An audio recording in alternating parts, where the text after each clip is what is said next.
So I was in the shower, I was cleaning my ass and making all sure all sparkly, spanky clean. I'm not the funny one, I'm the pretty one. Cock shots. I just checked myself out. Candles, music, wine, and then lube up and get on top. The glory hole's like a dick theater. I've imagined your family. Which means your pants had better come off. Mama needs playtime. I think We're not sluts. we just love love.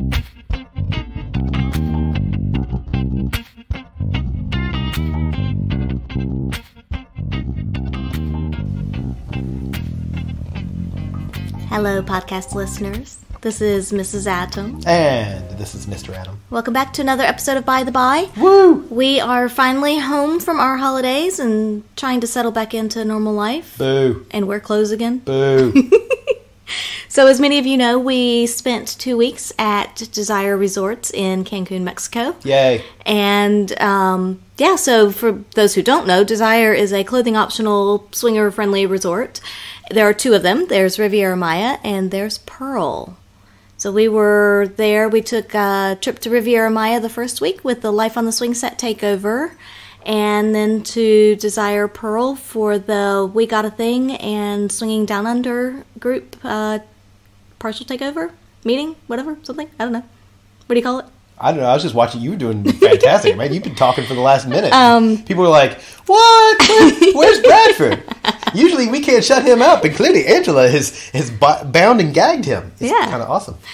So we went to both of the Desire resorts, and both were fantastic experiences. Absolutely. And it was just so lovely to be naked for 2 solid weeks. It really was. I mean, when your most complicated decision in the morning is whether I'm going to start the day with a tequila sunrise or an espresso martini, and what color sarong should I wear? It's so right. It's so right. It's not so wrong. It's a great life. It was great. I'm just going to ignore that you did that. You know what? The people at home, microphone people love me. I know they do. I know. I love you too. So we're going to warn you in advance that we're going to have a lot of Desire stuff coming up throughout the end of the year. Podcasts. We'll try to intersperse some other things along with it. But we'd had a lot of emails and messages throughout all of our adventures about folks wanting to know which resort is better. There's two.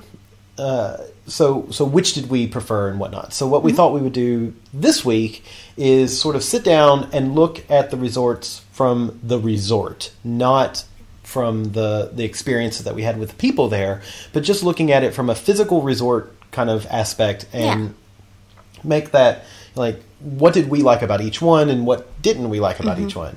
So I think what we should start with is me walking into the kitchen and getting the bottle of wine, and then because look, peoples, I need wine to tell you my story. Right. I need wine to tell you our story, and I need wine to tell you Angela's story. Right. But, well, while he's walking into the kitchen and getting the bottle of wine, I'll start with talking about Riviera Maya, because that was the first resort that we went to. So, as a side note, if we just say RM, that's what we mean. We need Riviera Maya. That's a good point. Technically, both resorts are in the neighborhood Riviera Maya. I think I measured it, and they're approximately 5 kilometers apart, something or 3 like miles, just over 3 miles. On the beach, yeah. If you were to walk the beach. So they're actually really close to one another, both resorts. But if we say RM, we mean Riviera Maya, the resort, and then Pearl is the other one. Right. The second one we'll talk about. Yeah. So Riviera Maya, the first one we went to, it has more rooms than Pearl, so it has 114 rooms. And based on a quick, rough Google Maps measurement, it has approximately 188 meters of beach. So it's the smaller of the two resorts, but let's start with getting there. From the airport took approximately 20 minutes, maybe 20 minutes. It wasn't a bad drive. You get there. I'm going to say it's nondescript. From the outside, you would never know what was inside, really. There was a little guards gate thing, a big, pretty wall, like solid stone wall with the word Desire on it. Otherwise, it looks like every other resort. Yeah, it looks just like every other resort. One thing that's funny is it's got this bridge that goes over it, and the bridge was underwater. But not a lot of water, but Right. Well, there had been a The moat was on the wrong side of the bridge, is what I'm saying. Yeah, there had been a rainstorm just before we landed earlier in the day, and so the water was overflowing over the bridge, and it was a decent depth of water over the bridge too. I would have guessed 8 inches, maybe 10 centimeters. I don't know. I mean, it was enough that we were still able to drive through it, but it was a decent amount. And what I think is great about that is there's these signs also right next to it that says, "Watch out for the crocodiles." Yeah. And I mean, there's fences up and things like that, but still. But there was also water over the bridge. Yes. It was just like, they always say, oh, it's water under the bridge. But it wasn't. It was water over the bridge. Right. So you pull up, and it looks just like every other resort. Yeah. Walking in, it was, for me, this was interesting because I expected we would walk in and check in there. Mm-hmm. But we didn't. You walk in, and it was a nice little, kind of shoebox, and you walk in on the short end of the shoebox. But they took us straight through the shoebox, outside into a courtyard, and then into another interior a few steps away from that. Another little building. Yeah, and it had 4 or 5 desks, and you would sit down and we checked in. Yeah. The check-in process was simple. I was kind of, I don't know, I'm always nervous about checking in because I'm always like, I was surprised at how simple and fast it was. Yeah. Because it was basically, oh, look, here's your name. And they gave us bracelets. So the bracelets, they're different colors for how many times you've been. So yellow was your first time with newbies. So we had yellow at Riviera Maya. There were white ones, brown ones. Red ones. Yeah. So brown ones, as I recall, are premier people who do the timeshare kind of thing. Because they do try to sell you, easy for me to say, they do try to sell you timeshare. Mm-hmm. The red ones that time were for the hosts. I don't know if that's different other times or not. Yeah. And then white for people who had been there multiple times, and then yellow for times. newbies. Yeah. So my only complaint really with the whole check-in process, because the check-in process was simple, it was a couple signatures, a few basic ground rules and whatnot, was there was champagne or bubbly Prosecco sitting on the desk, but it was never officially offered to us, and I'm one of those people that I don't like to just assume that it's mine. They had a bucket of ice, and I mean, I am nitpicking when I complain about this. And I'm not really complaining. It's just sort of like I would have liked if the guide said, oh, welcome to the resort. Here you go. Have a glass of whatever.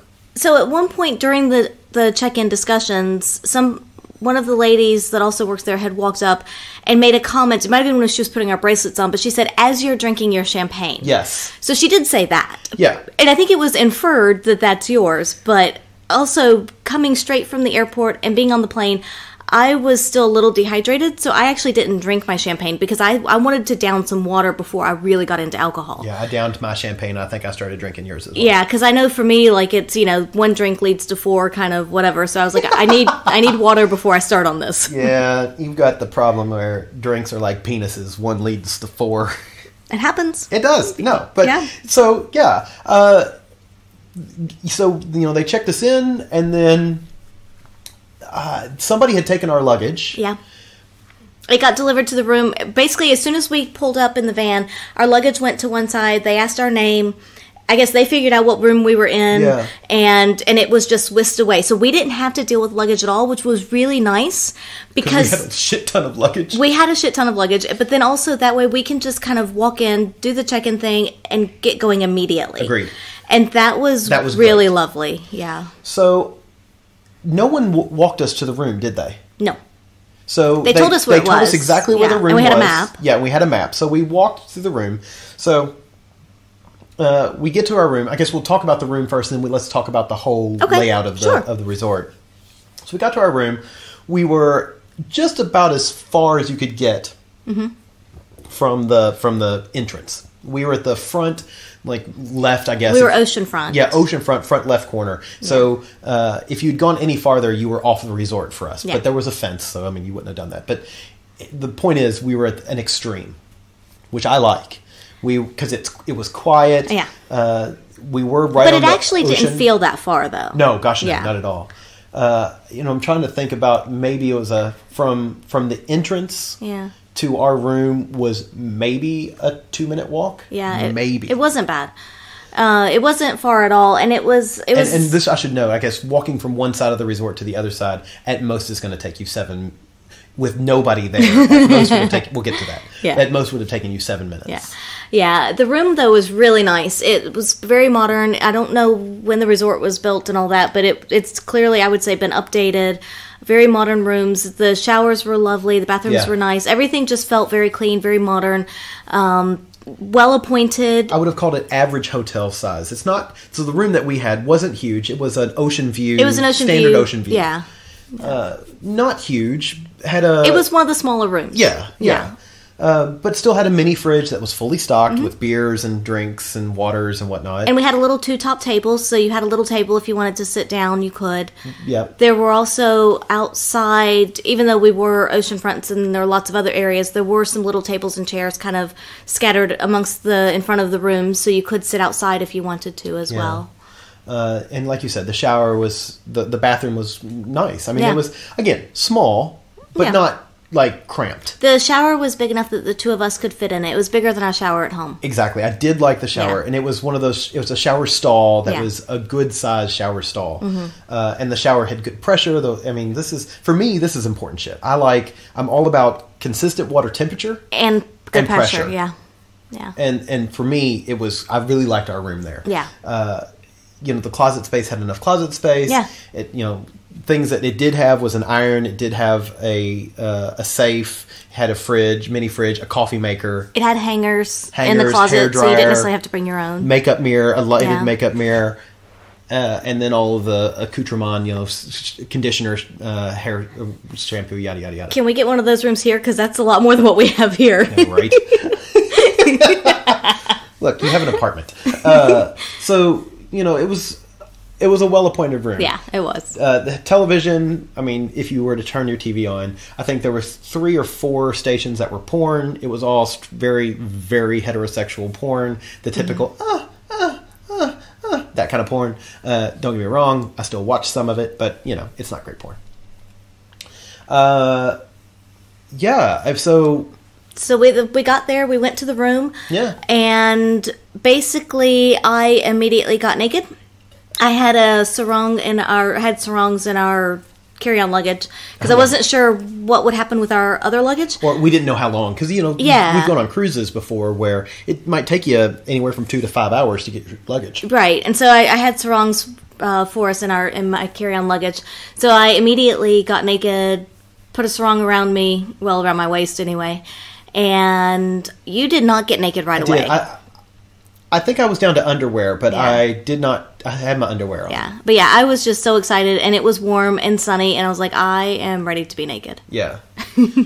So the resort itself, so we were on the ground floor, room on the ground floor. There was a single layer of rooms above us, and that's basically every building in that block, or I'm sorry, on that resort is at most 2 stories. Yeah, I don't recall there being any 3 stories. So it's interesting because technically where the disco was and I think the hot tub are technically 3 stories. But where the disco was, the second story is just an open atrium for where you enter. And for the hot tub, I think it was storage for the cleaning and whatnot above a layer of rooms. But we saw no rooms that were on a 3rd story. They do have 4 villas, I guess, which are 2-story rooms with their own pools and their own spas. We had friends that had one of those rooms, but we never had an opportunity to look we at didn't. it. Oh, no, we didn't. We were supposed to knock on the door and go check it out, but we didn't. We just never did. We forgot. Yeah. So it's big. And it feels sprawling. The would rooms, be the word I was going to say, the rooms feel sprawling and spread out because they are 1 to 2 layers, which is really nice. I quite like that. I do too, because that means you never have to go up more than a layer of stairs after drinking all night at 4 a.m. And I think it was also quieter as well. I would agree. But it could have just been where our location was. That could be. Which is another thing, because you've said this before, it felt motel. So, and how I would describe that is every room is on an outside. There's no hallways to get into rooms. They're all outside entrances. with that said, there were a couple of rooms that we went to. One friend's room that had a jacuzzi. Oh, yeah. They were in a big alcove, but it was just 2 rooms up there. So it wasn't like a tight hallway. So you didn't get a lot of echoey doors opening and closing sounds. Yeah. So I guess, do you want to talk about like the beachfront and how it looked? Yeah, so the beachfront, like I said, we had an ocean view room. So in front of our room, basically going down the length of the resort, because we were at one end, there were a whole bunch of beach beds right along. And now, so for me, coming from East Coast U.S., where you have these big, long, sprawling beaches, the beachfront, the ocean, like the water, when it was high tide especially, came right up really close to the beach beds. And just to give you a distance, so we're talking at most you had from the end of the beach bed to maybe 7 feet, or just over 2 meters. Yeah. I mean, you could almost stand on your bed and pee into the ocean. Yeah. That was that close. Yeah, so the beach beds were really close to the water. There wasn't a lot of like sandy beach between the beach beds and the water, which is fine. Yeah, absolutely. But it was kind of surprising to me because coming from the East Coast U.S., where a lot of the beaches are man-made and they dredge in all the sand, you know, I guess in my mind had that kind of pictured. That's exactly what I pictured. Yeah. Exactly what you said. So but I expected a lot to of, be able to walk for a while and then get to the ocean. Yeah. But we find some of the beaches here in Australia even are like, because they're the natural beaches, so there might not be a heap of sand. And so what we were to understand was that they normally will dredge in sand and extend the beaches, but this year due to weather or whatnot, they were unable or hadn't done it yet. Yeah. So, but there's a row of beach beds there. Then there's a gazebo, which we had seen like morning yoga and stuff. It's just another meeting point, basically. Then beyond that, there's beach beds the entire length of the beach. So I'm trying to remember, somebody told me that they were in beach bed, I want to say 29. And I think that was the last beach bed. They had beach beds 27 to 29. So my guess is there were about 30 beach beds along the stretch. Yeah. But they are right next to each other. You've got you could lay in one bed and hold hands with somebody next to you. But they're still private-ish. Oh, yeah. And they have little, I'm going to say, like curtainy things that you can canopies. Yeah. So it was like a canopy bed, and they were sheer canopies. So you could drop them and get a little more privacy. Right. And so, so next to some of the beach beds, as you go down the beach, there was our favorite beach bar for sure. It was Cece's Beach Bar. God. Cece's a fucking genius. Cece was the bartender, and she was a genius. She made wonderful drinks, and sometimes if you didn't exactly know what you wanted, she would make something, and somehow it would be just exactly what you needed. She knew what you needed without you knowing what you needed. Yeah. And like literally, I remember one morning going, I want something sweet but citrusy.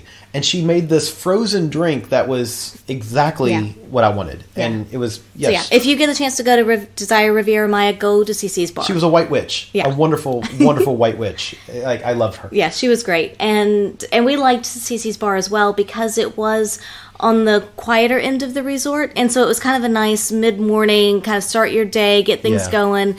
And for us, it was exactly what we needed. Yeah. So it was really nice because it wasn't just that full-on, like, we'll get to the other side, I guess, as you go down where the pool was. There was a lot more of the unch music and, DJs and kind of activity stuff. And that kind of thing. So we really liked Cece's Bar because it was a lot more our speed. Yeah, so it was small. There was only 4 stools there. Yeah. So you had, from Cece's Bar, of course, it's a square, so you have 4 sides. Two sides had 2 stools each. One side was basically just a walk up, and the other side was only for servers. Yeah.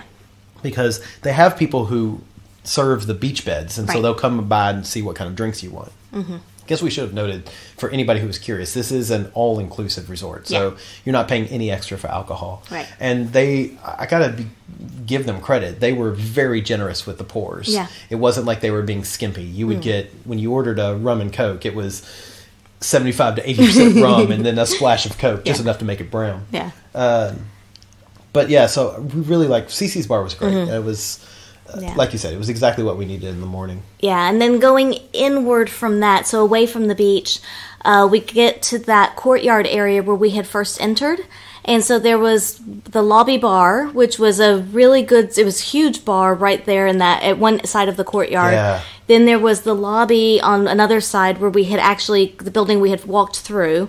And then there was the check-in, and then the villas on one side, the check-in building. So all of that encircles this big courtyard area that's quite open, and there's nighttime entertainment there. There was a lounge section next to it, so there were couches and beds and 5 or 6 beds, and a lot of like couches and sofas. It was very much an outdoor kind of party area. Yeah, it was. That surprised me. For some reason, I didn't expect that. I guess I know it being Mexico and it's outdoors and warm, I guess I expected that to be indoors. Yeah. But I think they counted that whole area as their lobby. I would I'd buy that. Which surprised me. Yeah, and the lobby bar, though, was really huge, and so... and it was open, completely open. Yeah, it was completely open. I mean, covered, but it was... No, it wasn't covered. The bar part wasn't covered? The bar part was covered, but that whole, like, all the seats and whatnot, if it was raining... No, I'm talking about where the bar was. Because there was also a fountain there as well. Yeah. And so there were some tables and seats and, of course, stools along the bar. So that was kind of a nice congregating area because it was so large, and especially at nighttime, I think a lot of people congregated there. But it was so large. Of course, there were drinks there, and it was just a really common space where people could all come together. Yeah. And so just to give an idea of how big the bar was, at any one time, usually there were 3 or 4 bartenders working that bar. Yeah. So it was a big bar. Mm-hmm.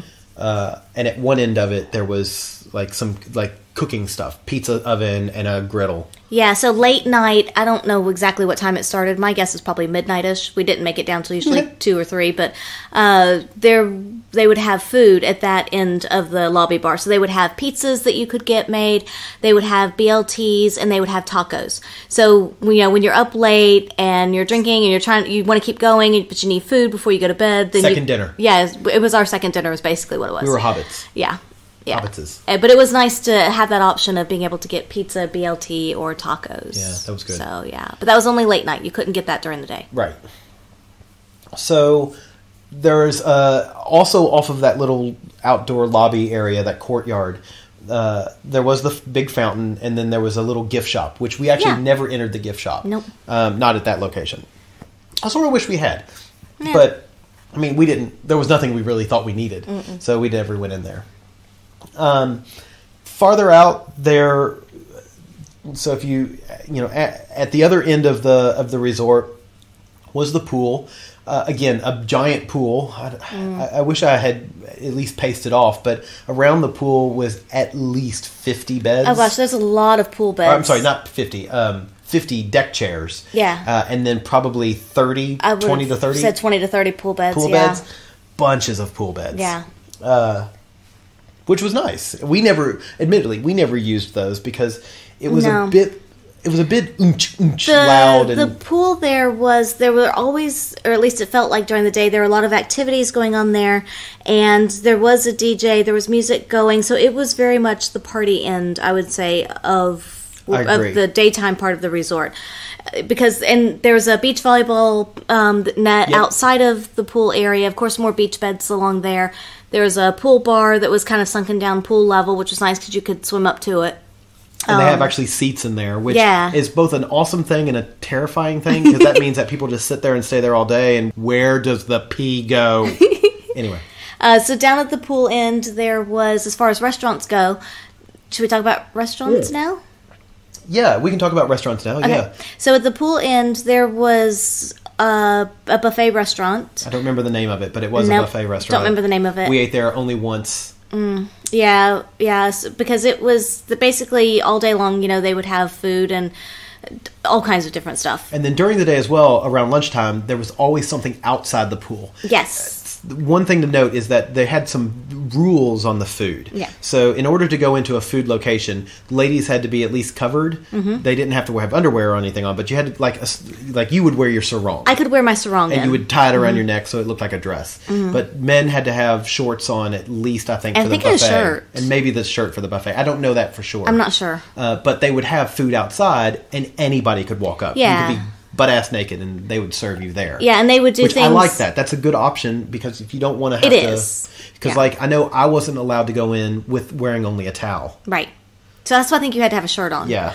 But it was nice, because one day they would do burritos out poolside, another day they would do burgers. So there was always a food option that you didn't necessarily have to put on any clothing and still be able to eat and get through the day. And then next to that, I don't remember the names of any of these. I know it started with an S. There was a place that was So- an upscale. Salo, Silo. Sahlo, I think. Okay, there you go. Salo was, I think, a French restaurant. Yeah. That was definitely more upscale. You had to make reservations for it. And that one... Dinner only Yeah, as well. dinner only. Men had to wear pants, closed-toed shoes, which I have a big problem with, Collared shirts. and a collared shirt. Yeah. Yeah. Which I don't have a problem with, but my thing is, if I'm wearing linens, I would never wear closed-toed shoes with linens. Well, also, women could wear And sandals, you and could- guys yeah, can't. Guys could, or ladies could wear just about fucking anything, as long as they look like they were, air quotes, trying, and they would be fine. It's hashtag feminism. I don't know. So I do have a problem. I would never wear sandals with linen. Come on, people. Anyway, so, but I know they have to have rules and whatever. The food there, we ate there once. Mm-hmm. The food there was probably the best of what we'd had. It was really good. But yeah. The next place was the buffet. Aphrodite's. I think it was called Aphrodite's. Maybe. So that was a buffet that was open at breakfast and dinner. It was not open at lunch, I don't think. No, it was. Was it? Yeah. Oh, well, we just weren't there at lunch. I don't think we ever went there Okay. at lunch. So that one... So how was it different than the other I buffet? say that, I don't know. So that's a good point. Admittedly, I don't remember. So we should probably give full disclosure and say, at that resort, we never ate lunch. No, because we would get up... we would get, we would get they up were at- serving breakfast till noon. So that you're right. It was probably not open for lunch. Yeah, because they extended for the Life on the Swing Set takeover. Normally, I think breakfast ends at 11 a.m., but they extended it till noon for the takeover. And so every day we would get up around between 10 and 11, And then go to and then breakfast. we would have brunch, but basically breakfast at the Aphrodite's restaurant, and then we would basically not eat the rest of the day until dinner time. Yeah. And then we'd have our second dinner at the late night food. Yeah, so we still had 3 meals a day. It's Right. Just, our meal started at 11 and ended at 3 a.m. Yeah, so I'm not really sure. I don't think they were open for lunch, but Maybe they weren't. You're could probably be mistaken. right. No, you're Yeah. probably right. Because why would they close at noon? If anybody really cares, it's probably on their website. Real. Look on the website. we're just two random drunk people. But yeah, so that was lovely because it was. I actually thought the food there was quite good Yeah. for the breakfast food. And I was surprised at the quality of Yeah. the food from a buffet because I do not like buffets. But it wasn't bad. yeah. And dinner. We had dinner there a number of nights. Also, something to note there was that whenever we went for breakfast, they had basically an open grill, somebody manning an open grill on the backside of the buffet. And so you could go up and fill up your little dish with things that you wanted and then give it to them and they would make an omelet. I liked that a lot. And that was really nice. So at night they had that same thing, but you would pick out what piece of meat you wanted, and she would. And they would it was always grill it. that nice lady. She would make whatever meat you wanted. Yeah. And to whatever temperature you liked. So I really liked that open grill kind of buffet, and Yeah. for the breakfast it was great. They changed the food, the menu each night. It was Mexican one night, Italian. Yeah. Mediterranean, etc., etc. Different themes. Yeah. So that it wasn't always the same food, which Right. as well I liked. My problem was you were never sure what night it was. So the website said one thing, the little piece of paper that we had Yeah. said something, and then it always felt like it was something else. Because I remember the one night I was excited because it was